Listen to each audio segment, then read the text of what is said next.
手中拿着一杯苦苦的咖啡，散發清潔香味。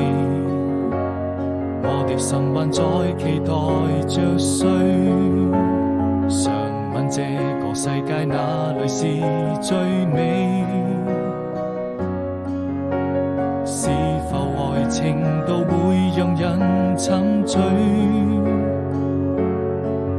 第二天早晨，第一滴冰冷的雨水，送走快樂也帶來傷悲。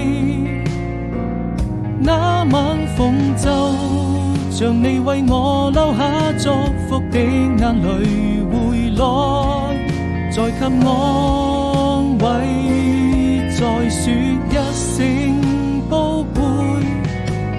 如果要分手，我也希望你好好過，我還能夠就這樣默默祝福你會快樂伴隨記憶。